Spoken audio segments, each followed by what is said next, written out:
This video essay marks what I think is probably going to be the beginning of a change in the tone, tenor, and direction of my video essays. By and large, I intend to place more of an emphasis on examining the media, the impact that they have on us, and what we can do about it. So the first foray into this new direction is going to be starting with one of Disney, the monster that's eaten the universe's little properties, the upcoming Black Panther movie. So after 50-some-odd years of languishing in obscurity, the Black Panther finally comes to the big screen in 2018. And my reaction to this news? So the hell what? Now, for those of you who don't know, I need to give the backstory about this before I go ahead and launch into the meat of the subject. Black Panther is a comic book character who's been around since the 1960s, and his origins are pretty unflattering, to put it nicely. He was created by the legendary Stan Lee and Jack Kirby, two of the greatest legends in comic books, in fact, the two greatest. But when the character was originally created, his name wasn't Black Panther, as this sketch done by Jack Kirby himself proves. He was originally called the Coal Tiger. Interesting. And no, there's nothing wrong with your monitor. His costume is yellow, which begs the question, why the hell would they call him the Coal Tiger? He's one of the first clues that his costume meant nothing to do with him as an intellectual property. This was more of an inside joke, I would take it. It's just one of those things that pale males like to do that makes them chuckle incessantly. Well, even though his terrible name and costume were discarded, the new costume that they came up with for their Black Panther character wasn't much better. They just gave him a black body stocking and left it at that. This isn't merely laziness, this is blatant disregard. This wasn't a couple of amateurs or newcomers. This was Stan Lee and Jack Kirby at the very height of their popularity and their prowess, at a time when Stan Lee was creating the Fantastic Four, Spider-Man, the Incredible Hulk, X-Men, and in a few years would be creating Daredevil. This is the first black character that Marvel Comics had.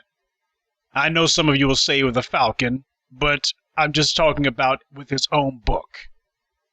Now, the way that Lee and Kirby tried to throw people off of their scent was by claiming that, counter to the stereotype, this Black Panther character is an African king who comes from the most technologically advanced nation on Earth. Okay, interesting, but look at how they frame their technologically advanced empire. Exciting jungle action. Yeah, I know that this was the 1960s, and yeah, comics were still mostly for kids under the age of 12 at a time when black nationalism or black consciousness were unheard of, and there were no black people pushing back against stereotypical representations like this. But you know how I feel about the white cop-out. It was a product of its time. Because that sounds and smells like bullcrap to me. And while Wakanda is supposed to be so technologically advanced, you wouldn't know it by looking at the people. And this has only remained consistent over the decades. It hasn't gotten any better.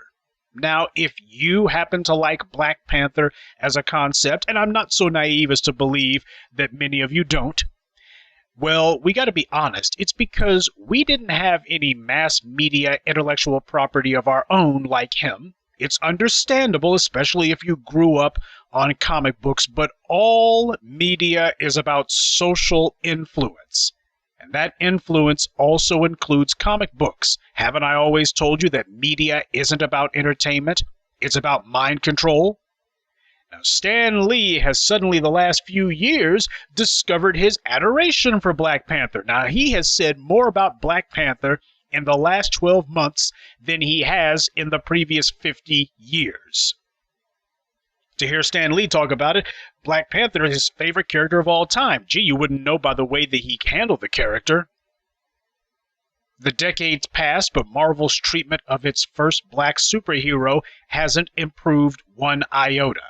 Now, by way of necessary admission, I need to get it on the record that I used to read comic books when I was a teenager, back in the early 1990s. And no, I don't think ill of anybody who's over the age of 18 and still reads them. I know that the material was pretty racy back then, and it's only gotten more so now, so this is not a juvenile medium type rant. But the reason that I don't read comic books anymore, and that I've only seen a handful of those Marvel movies, is because at the end of the day, I'm looking for something for black people. I'm just that serious about it. This is not to say that there's something wrong with you if you do, but I'm wondering when the hell are we going to get off the bench and get into the game? Now, Marvel Comics is owned by Disney. So when you see Marvel Comics, I'm talking about the comic books pushing homosexuality, that's actually Disney pushing it. When you see people being hired at Marvel, they're actually being hired at a Disney subsidiary. And this brings us to Ta-Nehisi Coates. Now, for all of you who wonder why I don't have anything to do with the so-called conscious movement, it's because they tend to create chumps like this. Now, this guy's parents clearly heard of Kemet. They even named him with a Kemetan name. And look what he turned into. Kind of like Charlemagne the Coon, Charlemagne the Clown, Charlemagne the God. He uses 5%er talk and then turns right around and fawns over the likes of Lena Dunham and Tommy Lauren. Bad enough that he's sitting here chasing after some white women, but for God's sake he chose the bottom of the barrel, women who hate black people, and that tells you everything you need to know about him. By the way, on a side note, Charlemagne the Coon just put out a so-called book called Black Privilege, Opportunity Comes to Those Who Create It. I've always told you that the white media doesn't put on any black people who are not on team white supremacy. And that goes double for Ta-Nehisi Coates. He's the guy who Marvel Comics chose to write their reboot of Black Panther last year. I'm sure that his name is familiar to you, and it should be because he's Chris Hayes' black friend. You probably have seen him once or twice on MSNBC and a few other outlets. He wrote a so-called book about reparations, and the white media never promotes anyone who brings up that subject. So the fact that he seems to be a constant media darling of the white media, that ought to tell you something. He's your typical black left-wing shill. He thinks only inside the predetermined parameters given to him by his white masters. He regurgitates the same talking points, pushes their agenda aggressively, and while he did endorse reparations on paper, he's also been a hell of a lot more vocal and aggressive about promoting gay marriage and legalizing immigrants. He's one of those black people who uses the type of unthreatening language that dances around the edges of white supremacy without ever coming up the middle. He's the kind of black person who's guaranteed not to offend white conservatives, nor to give white liberals any heartburn either. And don't ask me to go easy on him because he wrote a book that mentioned reparations. One good position can be utterly negated, if not obliterated, by taking up 3 bad positions. I don't know whose idea was to put Ta-Nehisi Coates on the payroll over at Marvel, but he's only the latest in a series of bad ideas for the creative team to lead a Black Panther title. They had one of the Hudlin brothers on the book back some time ago. Coates has no background in comic books. He's a liberal columnist for The Atlantic, among some other publications. And even if I did approve of his stances on the issues, he does us very little good because by his own admission during a joint interview with Chris Hayes, he's been asked to be on numerous TV programs, but he's very shy, as he put it, so he turns them down. Very shy? And if you had seen him when he made this admission, he was acting like a straight-up female, a white one at that, shrugging his shoulders, aw shucks, head to the side. Now, I'm not going to go and call him outright gay, but I will say he's sexually suspect. His masculine quotient is damned low, which goes a long way towards explaining why the pale males like him so much. He is an unthreatening Negro. Now, if you want to know why Marvel brought in Ta-Nehisi Coates. Consider this. He has no background in that business. And to give you a window as to his mentality, he was quoted as having said, "When I was a kid, Spider-Man was right under Malcolm X for me in terms of heroes." How interesting. So Peter Parker is right up there with Malcolm X in the mind of Ta-Nehisi Coates. See, when people like him come into the white media, they could give less than a damn about telling a story. They see it as nothing more than a soapbox for them to stand on and spout their ridiculous leftist dogma, which has nothing to do with black people. And so he did. He made Black Panther into a clumsy front for his own liberal ideology that, of course, is white-tested, white-approved. In an article in The Guardian, Ta-Nehisi Coates was quoted as having said, "It costs comic books way less than movies to do diverse things." But when someone like Coates says diverse, he doesn't mean black. He means black gays, black hunchbacks, black transgender. In other words, black is only an incidental to him. It's totally unimportant. Black people don't need diversity or equality or power.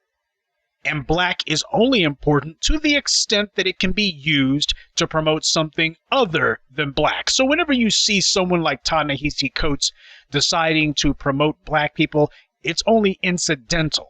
You better look for what the other adjective is next to black to find out what his real agenda is. And let's get something else on the record. LGBTQs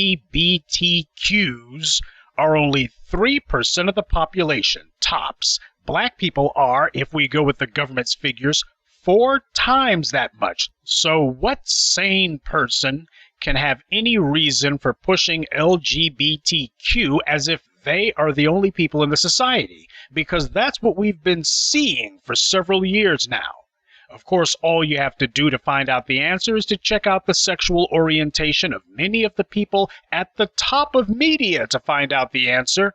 For example, Bryan Singer, director of X-Men. He's a homosexual, as is Ian McKellen. Anna Paquin, who played Rogue, she claims to be bisexual, but by all accounts, she leans more toward girls than guys. Ellen Page, who played Kitty Pryde in one of the X-Men movies, she, of course, is a long-standing lesbian. And those are just the high-profile ones from one movie franchise in particular. And it doesn't just stop with the movies. You can look at the kids' cartoons if you want other examples. Susan Blue, voice acting director and the voice of RC on the Transformers cartoon way back in the 1980s. She's a lesbian, has been for decades. You can go on the internet and see her taking her vows with her lifestyle partner. James Flinders, he did the voice of Leonardo back in the day on Teenage Mutant Ninja Turtles. He's a homosexual, been a homosexual activist for decades now. Now, although this may surprise you, try to understand, these people were gay back then in the 1980s. The only difference is you didn't know it. And that was the reason that Marvel Comics chose this chump. They want a black face to push a white agenda. See, Marvel, or should I say Disney, like a lot of media, has gotten on the LGBTQ kick, and they decided that Black Panther was going to be their chosen stalking horse to go undercover queer. And don't just take my word for it, Ta-Nehisi Coates came in the door saying what it was that he intended to do, and all of these white media outlets, particularly online, decided to push this chump like he was the second coming. Now, these guys didn't have anything good to say about Ta-Nehisi Coates before, but all of a sudden they love this guy, kind of like they did with Issa Rae. See, black people are invisible until the white powers that be can make use of them. In The Guardian's article, they were blatantly propagandizing people to tout Coates' book as being great even before it was published. Quote, Coates' story, no matter how good it is, and it's likely to be great. This is a guy who's a social critic, not a comic book writer. He's never written fiction, at least that's not what he calls his articles. He's never even written a comic book. And this is what the white media was saying about him in September 2015, more than 6 months before Coates' first Black Panther issue had even been published. There weren't any samples to show at this point. So merely the announcement of Coates as the writer justifies saying that his work is likely to be great? But he is what the Soviets used to call politically reliable. So the quality of his work is irrelevant. Coates is a known quantity to the white media. And as we found out, he didn't disappoint them.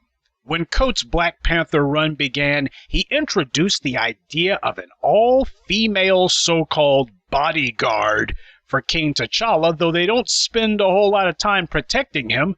They're a bodyguard who apparently likes to run missions for the king as well. So are they a bodyguard, a Special Forces strike team, or both? Ta-Nehisi Coates apparently isn't very sure. And if they run missions for the king, then what the hell does he need to gallivant around with the Avengers for? Just send his killer female harem to handle things, since apparently they're a lot tougher than all the men in Wakanda. See, this is a form of emasculation. You got this so-called black writer putting together this fictional black kingdom where the black man needs his woman to protect him because he's too weak to do it himself. There is no validation of black masculinity. The black man as protector, provider, able to face down all threats and to be able to give the answers to his people. That's not what Ta-Nehisi Coates is selling. But this was only the beginning of the limp-wristed writer Coates' effery. See, he had an agenda when he signed on with Marvel. Being a flaming lefty, it wasn't long before he got to what he really wanted to do, and that was indoctrinate what he hopes are young readers with accepting the gay lifestyle. So he creates two characters whose only purpose is to fawn over one another nonstop. This is what T'Challa's all-female bodyguards are about. They don't concern themselves with protecting the king, not like it's their job or anything. Their real interest is in making out with each other. It consumes most of their time together. Every time they show up on a page, it's just to make out. Every scene is either them making out or it's them getting ready to make out. Coates' Black Panther proved itself to be unquestionably Marvel's most aggressively homosexual title, and it set a new low mark for how far they were willing to stoop to be able to dress black people up as stalking horses for an agenda. And even without seeing the sales figures, Marvel announced that they were going to launch a second Black Panther title. That's how you know the fix was in. Gee, Marvel had never been this aggressive about a black IP before, but of course it's not the black part that had Marvel so eager to expand Black Panther's presence. Their second Black Panther title is called World of Wakanda, and this time the two lesbians would be front and center. Well, that didn't take long, now did it? They let Ta-Nehisi Coates choose who the scribbler for this second title would be, and he chose a raging lesbian, the appropriately named Roxane Gay, to write this second Black Panther title. And yes, she does look like the stunt double for Precious, now doesn't she? And if Coates was a bad pick to be a writer, this morbidly obese cow was the wrong pick. In an interview with the New York Times, Roxane Gay said, and I quote, "The opportunity to write black women and queer black women into the Marvel Universe? There's no saying no to that." So she tells you right off the bat what her motivation is, and it's not to write great stories. Roxane Gay does the opposite. She wears her ignorance of the company and the IP she's working on as a badge of honor. To her, it's a paycheck, nothing more, and she gets to dramatize her sick delusions on Disney's dime. She even had the gall to go on Twitter and tweet a comment about her being the first black female writer at Marvel, tweeting, "And no, it doesn't make sense that I am the first in 2016, but I won't be the last." Don't be so sure about that. We'll get to that part later on, but this is how this creature came in the door at Marvel. She walked in showing blatant disrespect and disdain for the very company whose IP that she would be handling. And yet, for some reason, that didn't seem to bother Marvel. Now, what kind of impression does this make on the readers, to have an incoming writer talking like this? Well, as I'll point out in a little bit, it made a poor impression. But take notes, folks. Those of you who want to run a media venture one day, you better be damned careful about the talent that you choose to hire. As the movie producer Jerry Bruckheimer once said, you gotta make sure everyone there is trying to make the same movie. Roxane Gay's attitude should have been a deal breaker. Typically, when a new writer is brought on to a movie production or a comic book, they go on and on and on about how much they love the franchise and how they feel so proud to be part of it and to be contributing to it. But in her New York Times interview, Roxane Gay quipped that, quote, "My agent was not thrilled that I was taking on another project." I haven't read any of the issues that Roxane Gay wrote, just like I haven't read any of the crap that Ta-Nehisi wrote, and apparently no one else did either. But this attitude of contempt for the company that she chose to work for tells you everything you need to know about why the comic book industry in general is doing gangbusters at the box office and is on life support at the bookstores. Roxane Gay doesn't know a damn thing about the very company that she's working for, doesn't care about comic books, and doesn't even like them. Like Ta-Nehisi Coates, to her this is merely a platform for her to push her asinine obsession before she moves on to some other thing. Now, perhaps I'm being judgmental due to the company she keeps, but I'm willing to go out on a limb and say that she's a feminist. Perhaps it's the titles of the books that she's written, such as Bad Feminist and Difficult Women. This is who Ta-Nehisi Coates thought had the makings of a good comic book writer? Now, I know this is going to date me a bit, but from what I remember, Marvel has fallen quite a long way from the likes of Jim Starlin, whose works are forming the spine for half of Marvel's Phase 1 movies, by the way, specifically the Infinity War, to a bloated feminut like Roxane Gay. She is exactly the type of mouth-breathing half-wit that feminists adore and that the rest of the society can't stand. Sure, she wrote some fiction, all right, which I suppose puts her a couple of rungs higher than Ta-Nehisi Coates, but wait until you see what she wrote. Her debut novel was called An Untamed State. It's about a woman, the child of Haitian immigrants, who are rich and influential. What kind of Haitian immigrant parents are these? If her parents are rich and influential, then why the hell they immigrate? Anyway, the lead character in the book lives as an attorney in Miami, and she goes on a vacation to Haiti with her, wait for it, white husband and their mulatto child. The woman winds up being kidnapped because, hey, it's Haiti, of course they would kidnap her. And her wealthy and influential father refuses to pay the kidnappers ransom for some unknown reason. So the lead character is raped and mistreated by these Haitian men as a result. Now, if you're thinking Precious, Lee Daniels' entire filmography, the movie Midnight, and everything else that black homosexuals and lesbians write, then give yourself a gold star. Anytime they write about black people, it's always going to be totally insulting and make black people out to be morally deficient. Black men in particular will always bear the brunt of these attacks because black men have refused to capitulate one iota on our stance towards the lifestyle, so we're always going to be a particular target for them. And you won't be surprised to learn that Roxane Gay herself is the child of Haitian immigrants. Not their best and brightest, obviously, and this is how she portrays Haitians, not a semblance of human recognition for them.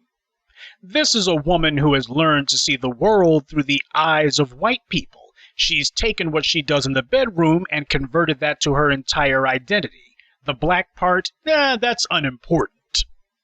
Gay's entire run on this new Black Panther title was hailed by white online LGBTQ types from the jump, sight unseen, as Marvel's flagship LGBT title. flagship LGBT title, huh? Well, they're not even trying to hide it. It's one thing to call something an agenda. This is an outright onslaught. When they say diversity, that means gay, full stop.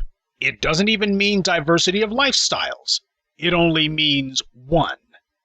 The gay movement has always used black people as a shield to hide behind so they could get close to the levers of change and then Shanghai our movements at the last moment for their own benefit. Whether it's the civil rights movement or Black Lives Matters, they always pull the same scam, and black people just keep letting them get away with it. Gays live in an alternate universe, mostly in their own minds, where white supremacy doesn't exist. They push the lie that black people being murdered in a church is somehow not as important as gay people not being represented on this or that TV show or even comic book. To them, that's an actual equal comparison. They've convinced themselves that everyone is a closet homosexual. You, me, your person sitting next to you, and that it's heterosexual oppression that keeps all the people from finally being able to come out of the closet.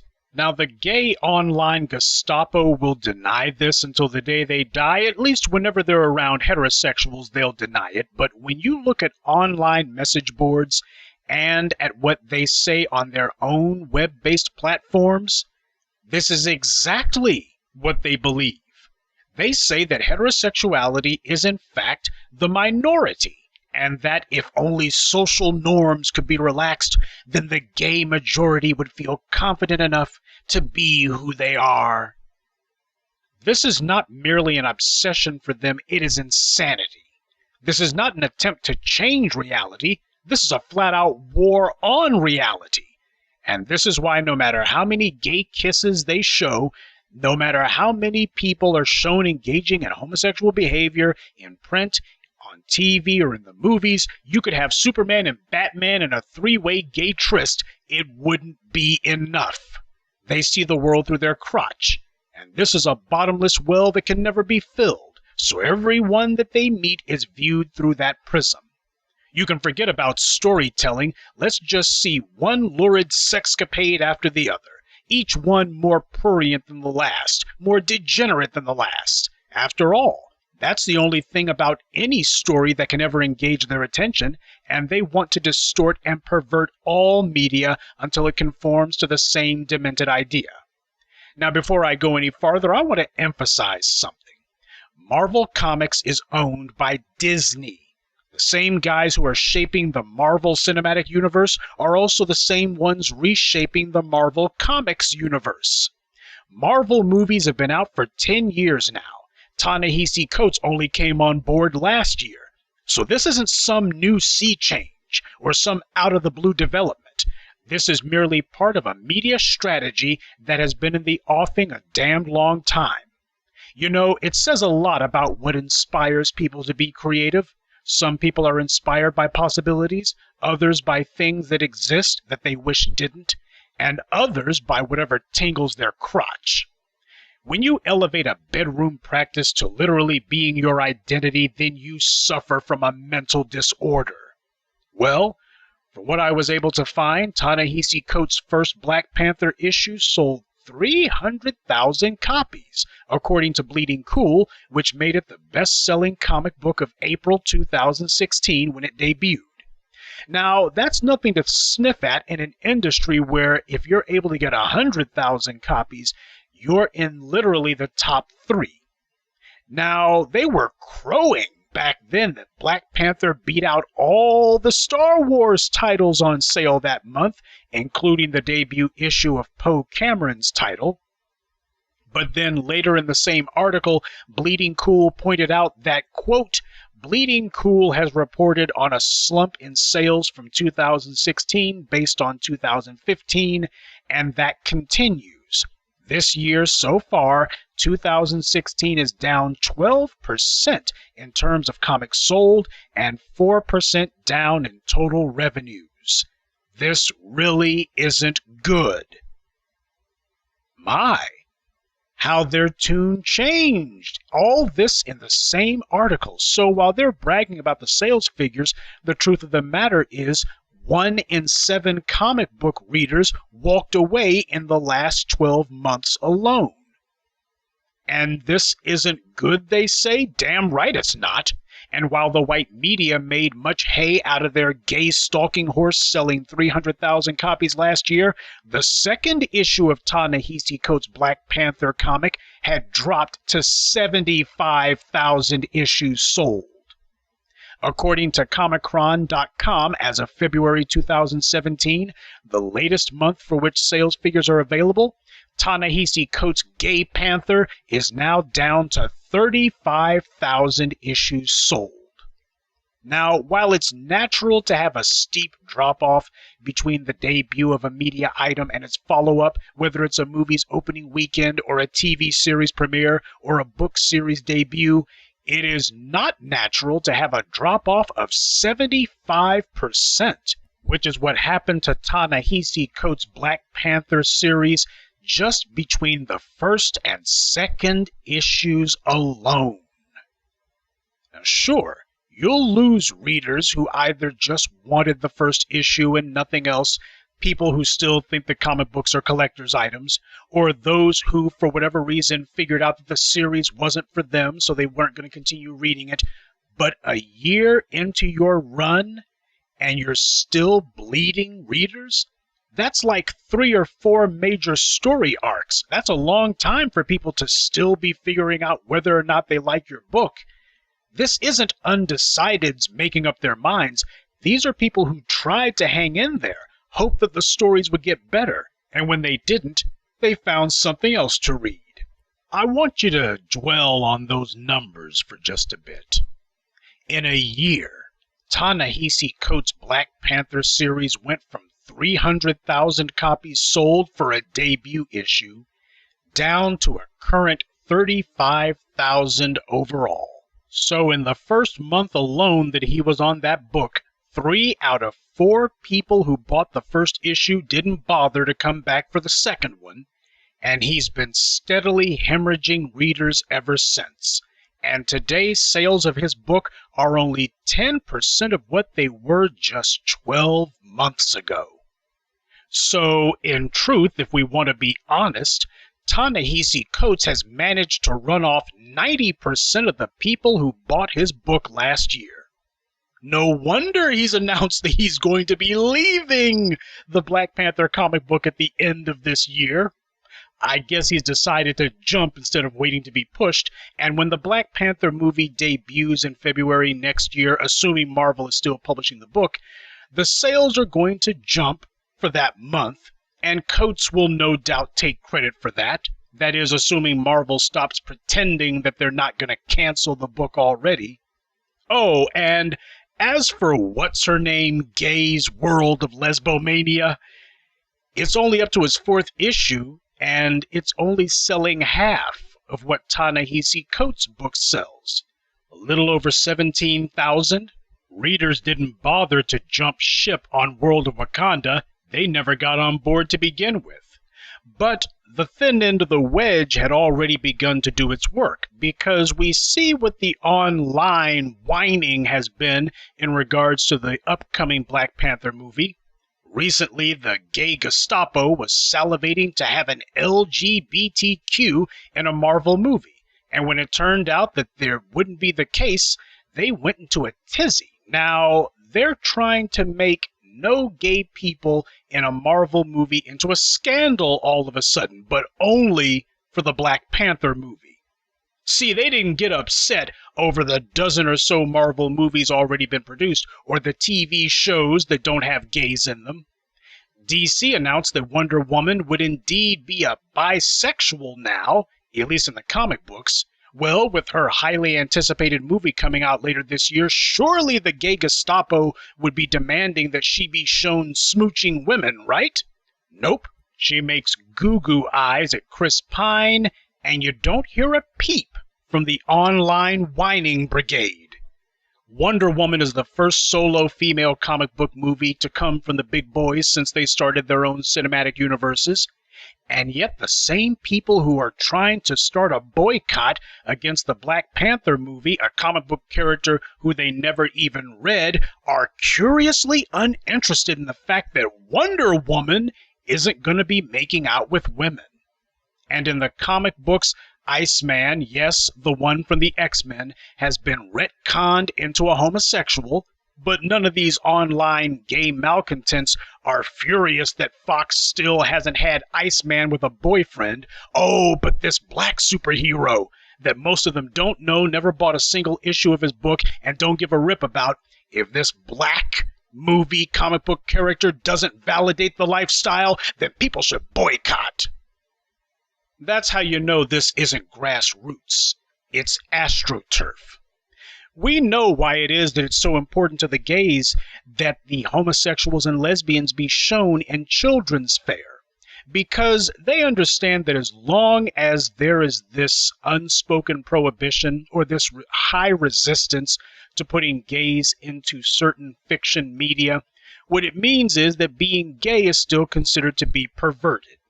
That's what we need to go ahead and put out on the table. That's certainly what the gays perceive it to be. So as far as they're concerned, this is about making sure that gay isn't perverted. Sure, you can have teenage boys kissing teenage girls, and it can even be shown on Nickelodeon or Disney Channel, but what about two girls kissing each other? Isn't that the same thing? The society clearly says, no, it's not the same thing. Now, as I said before, Ta-Nehisi Coates will most likely be leaving Black Panther in 2018, not that it matters to me. Though it is interesting that Marvel has already announced that they will be taking no more solicitations for World of Wakanda. Now, for those of you who don't understand the lingo, solicitation is when the bookstores ask the publishers to send them more issues. In other words, the few bookstores who may be silly enough to ask for next month's World of Wakanda issue will be told by Marvel that there's not going to be one. Huh. Seems the flagship LGBTQ title at Marvel just sank. This is a lesson to be learned for everybody who wants to do something in media, but it's a cautionary tale of what not to do. DC Comics built their empire on the idea of their comic book characters being the new gods. Superman is Zeus, Wonder Woman is Diana, Aphrodite, whatever. Batman is Hercules, I don't know. But the point is, DC's characters are more mythological than human. You can look at Superman as a symbol, but you can't really be Superman. When Stan Lee and the boys came along to help Marvel get on its feet, they had the opposite idea. Marvel built their empire on characters who the reader could relate to. It was all about whether or not you could understand who they were, and they were not unattainable. But keep in mind, just because you want characters that the reader can relate to, that is not the same as identity politics. Kids could relate to Peter Parker because he was mistreated in school, he was put down by teachers, and largely overlooked in his peer group, but he knew that he was a hero underneath. And he proved it every night when he was away from his teen peers. He didn't like how he was treated, but he didn't need his teenage peers' validation either. He didn't need the validation of his teachers. He knew who he was, and even without having to win fistfights in school, he still stood up for himself. That's powerful for children at the most vulnerable point in their psychological development. Now, where in that is there room for whether Peter Parker likes kissing girls or guys? If you've decided that you just can't relate to a character unless they kiss someone of the same gender, if something that meaningless and trivial is a monumental requirement for you, if that's a must-have for you, then the problem doesn't lie with comics, or with any other popular media for that matter. The problem is you. When your crotch is your identity, you wind up making it the end-all and be-all of your existence. That is a mental derangement, and we have to start having the courage to call it what it is. When you see people who talk about a TV show or a movie and the first thing that comes out of their ignorant mouths is who's sleeping with whom, that's the only thing that engages them. They just made a confession to you that is all that's important to them. They are admitting to what's at the top of their totem pole of personal values. Obsessing over your same-sex fixation may interest and engage you, but it won't interest anyone else. Get over it. Marvel and DC's war to see who can push the lifestyle most aggressively is a large part of why they are both in enormous trouble. They make billions of dollars at the box office, but they can't beg anyone to drop $4.95 at the bookstore. So, why are these same properties being embraced on the big screen, but treated like cancer in print? A large part of it is because they're not the same thing that they were anymore. I remember back when comics used to cost $1, and the price tag is a large part of the problem. 28 pages for $5? I'm afraid that's a bit much. As one comic book publisher once said, "We made our fortune on lunch money and sticky dimes." Comic books have largely priced themselves out of the market, and these days they seem to be pricing themselves out of business, and there seems to be no common sense breaking out to this pig-simple reality. You're not in an environment where you're going to be able to take what started off as a enjoyment for kids and was largely accessible to everyone because it was affordable, and then you raise the price 5 times as much more in 20 years than it went up in the previous 90 years, and then turn around and say, I can't understand why people aren't buying it. It's because it went from being a mass market item to being a boutique item. And you don't get to have mass market appeal when you're selling boutique items. But the problem for the comics industry is a lot more than merely the fact that they're pricing themselves out of existence. The problem happens to be with the product itself and how it's turning the public off. You see, the reason that the movies are doing so well and the comic books aren't is because the movies are still complying with what audiences expect. The movies still comply with societal norms. The stories are about the stories. As Ta-Nehisi Coates pointed out, comics are cheaper than movies. And clearly, for the people who make comic books, that means to them that they can concentrate on their own silly fixations. You can afford to have some flops, a lot in fact, because one mediocre selling comic book can absorb the losses of 5 to 10 failures.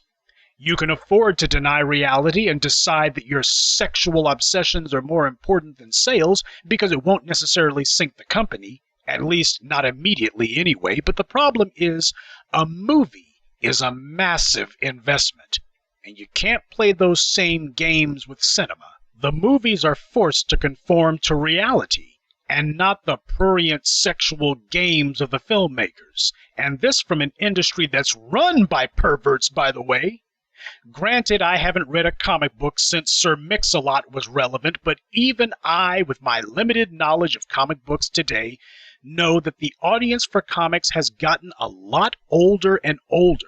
What that means is the same people who were reading comic books back when I was are the same ones reading them today. Problem is, no one else is.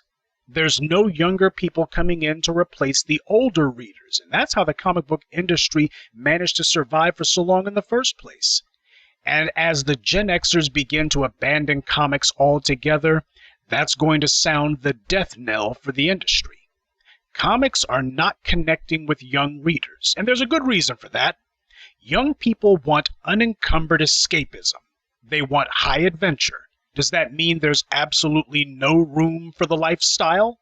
Well, considering that they only make up 3% of the population, it's insane to see them in more than 3% of the books.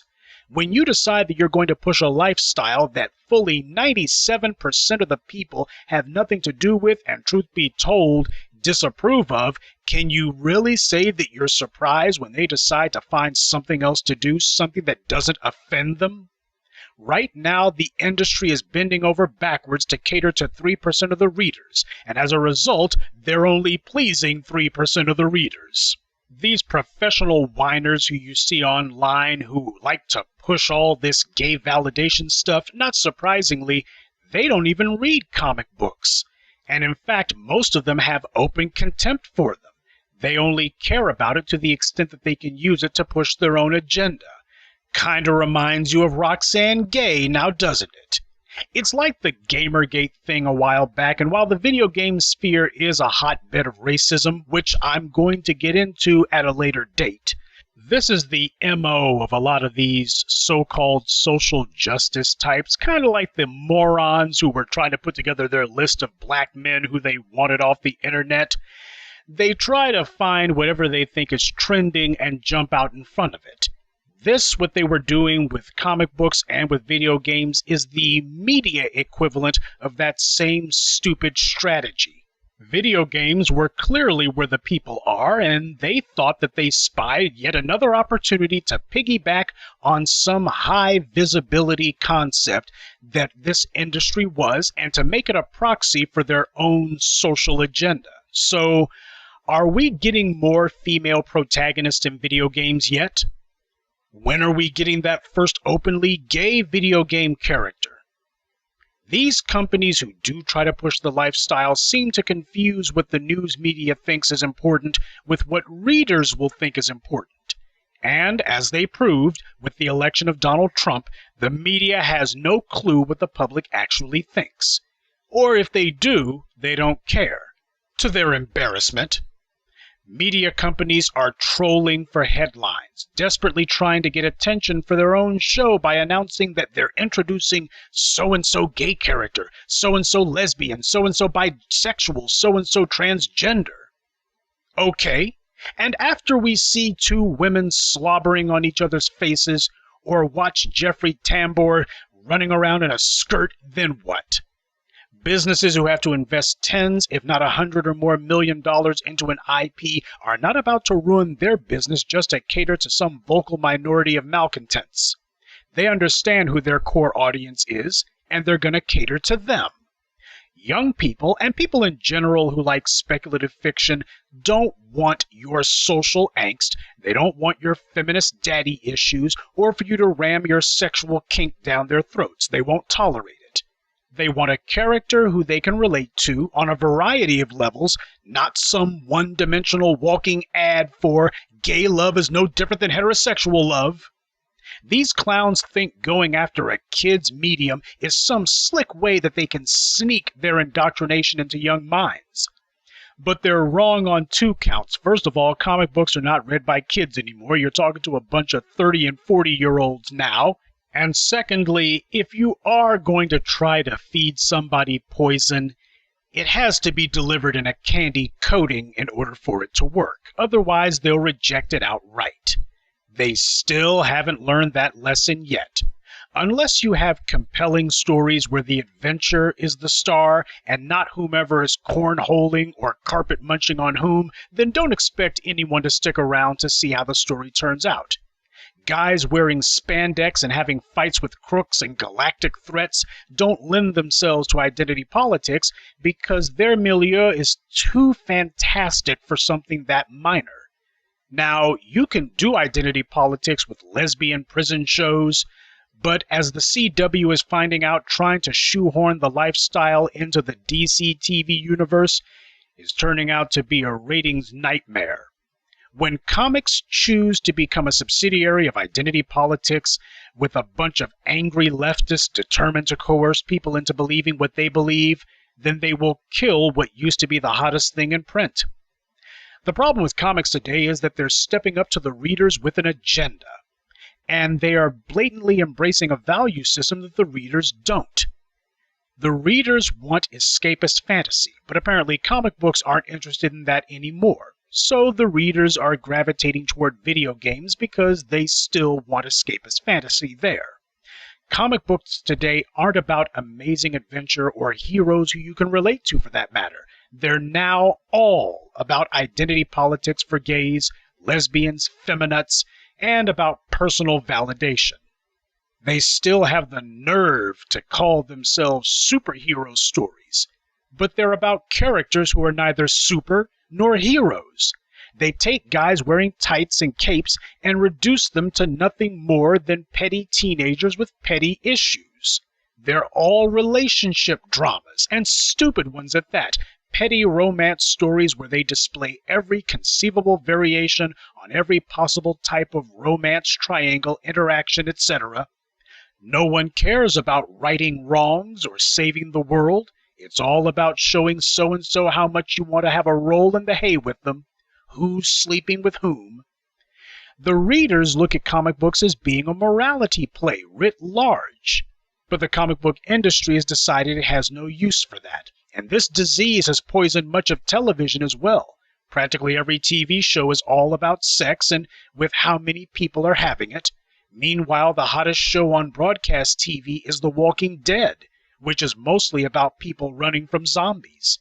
The second leading show, Game of Thrones, which sure has plenty of sex, but mostly it's about politics in a fantasy setting. Look, we all have our social issues that we care about. I certainly wear mine as a badge of honor, but as I've always said, there's a big danger in falling in love with your own idea because you tend to overestimate its appeal. This is how comics became susceptible to this cancer, and is now spreading it. Instead of imagining new stories, they instead want to focus on new romantic angles, and the readers are through with it. Comics have had romance genres and love stories before, but they never ever sold anywhere near the same as the superhero stuff. But now the entire industry has gone that same failed way. They've become a niche, and an unpopular niche at that. As black people, we need to be smarter than to allow others to trick us into things that we don't believe or agree with. You empower the things that you watch. By giving it your time, you show that that's what's important to you. And while the gay movement has failed to trick people into reading gay material, to bait and switch them into accepting gay characters, the real question is, what the heck are we going to be doing to empower and promote ourselves when it comes to media? Yes, we need black heroes in fiction, but what we need are creators putting out the content, and it needs to come from us. Perhaps responsible black content creators haven't made quite enough works of quality yet, or important enough works to break through, but the real question is, even if they presented these works to you, would you decide to accept them? Not because they were created by black people. That's the hustle that Marvel and the white media tried with Ta-Nehisi Coates. But the reason you should accept them is if they're good stories, well told, with characters that you can relate to, and compelling situations whose outcomes that you want to stick around to see the conclusion of. As I've always said, the point of media is to promote a value system. We see the one that Marvel is pushing. Does it matter to you what value system the media you consume is promoting? It does to me. If it's something that I don't approve of, then I don't complain about someone else handling their media property in a way that I don't like. Instead, I would create my own. Look, if you like Black Panther and you plan to go see it, I know a lot of you do, that's fine. As a concept, I suppose it's basically okay, and that's me being generous. I don't condemn anyone if they like the CGI-powered slugfest at the multiplex. I'm able to overlook some of the more odious aspects of some of these movies, but in truth, I really wish that we would start generating our own responsible works created by people pushing a value system that honors and magnifies us. We need a vision for the future, a representation that we can aspire to. Symbols of us as we were and can be again.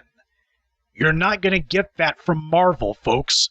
Hell, why does Black Panther matter so much to black people anyway? You want to know why? It's because to you, when you look at Black Panther, what you really see is a validation from the dominant society. You have them saying, one of you is good enough, but only one. You didn't have to put up the money to make the movie. Well, actually, you did in the form of the money that you paid for their other movies, but black folks haven't made that connection yet. So, as long as some white media company is ponying up the money for the production and organizing the effort to make the movies, you're cool with that. It's the dominant society's seal of approval that makes it where you look at Black Panther as must-see media. Just understand that to them, this is the thin end of the wedge. They've already telegraphed exactly where they intend to go, and don't think that the implosion of Ta-Nehisi Coates and Roxanne Gay's world of gay is somehow going to be the end of this. This is just the start. Black people will be their crash dummies for pushing their agenda, if we allow it. They intend to make us the face of the gay lifestyle, not the face of heroism, not the face of high adventure or incredible storytelling, but to make us the ones who help to make carpet munching and cornholing socially ubiquitous. It's already accepted, but this is going far beyond mere acceptance. This isn't about making it where those who practice the lifestyle can do so in peace. This is about getting those who don't do it to sign on, whether they want to or not.